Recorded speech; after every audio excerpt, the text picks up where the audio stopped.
two other women other than Kayla Coburn, and one of them was Lana. You know what I mean? He went ahead and married Lana. So I'm going to go ahead and talk about David family values, little lustful meerkat, you know, call him little lustful meerkat, essentially trashed on him here. You know what I mean? So, you know,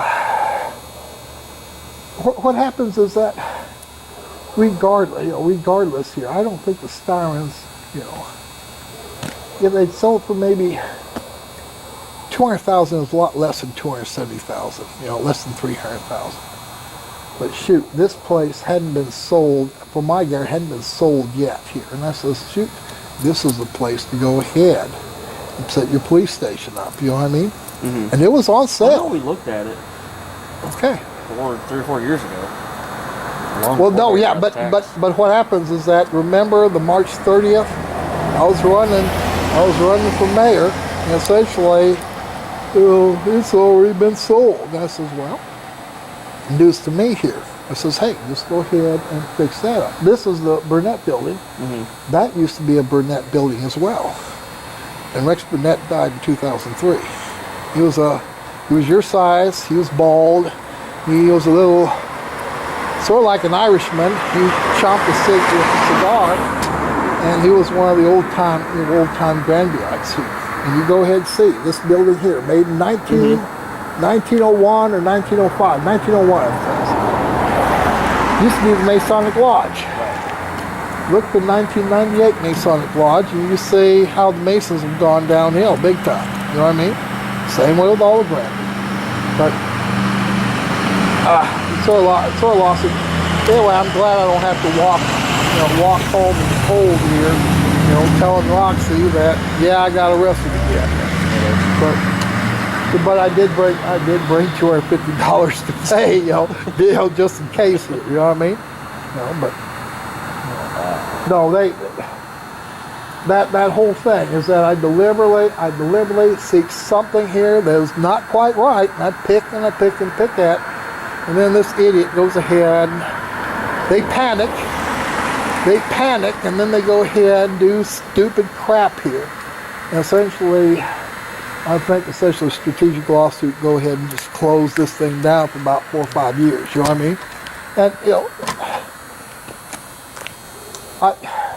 it was 25 years ago, they did away with the city marshal's office. Mm-hmm. And essentially, I think that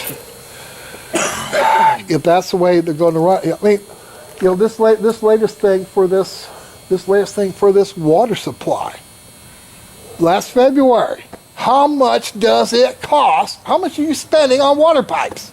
How much are you know, how much can you quote patch before, you know, 100 feet? Okay. How much do you spend for water pipes? I don't know. They're 4 months ago. You know how much now you spend on water pipes? I don't know. And the thing about it is that that one they dug over at Stark City cost $3.1 million. You know what I mean? For Newtonian Stark City. $3.1 million.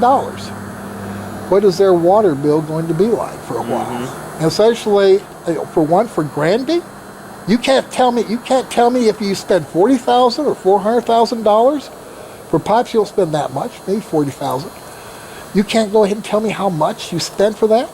So what happens is what's going to happen when you spend a $10 million for that? How the hell is it going to be paid for? And the answer is it's not. And you end up having that wretched hive of gossip and villainy known as JJ's. You have this guy talking about how maybe it's good if the American Water Company comes in and goes ahead and buys it out. And that might very well end up being what ends up happening. Huh? I think that's a terrible idea. I think it's a terrible idea too. But on the other hand, you know, I begged Danny to go ahead and run. I was hoping he'd be, you know, here tonight. But he has a stupid idea we need a water supply. If a company is going to come in, let it build this water supply, and then let it hook up to the sewer. Let it buy its own damn water supply. Yeah, let's not buy it for them. Let's not buy it for them. I need my coat. I'm going home. Go home, Martin. All right. Well, I'll come get that Black out of there, dude. Okay. I'm not in a big hurry. All right.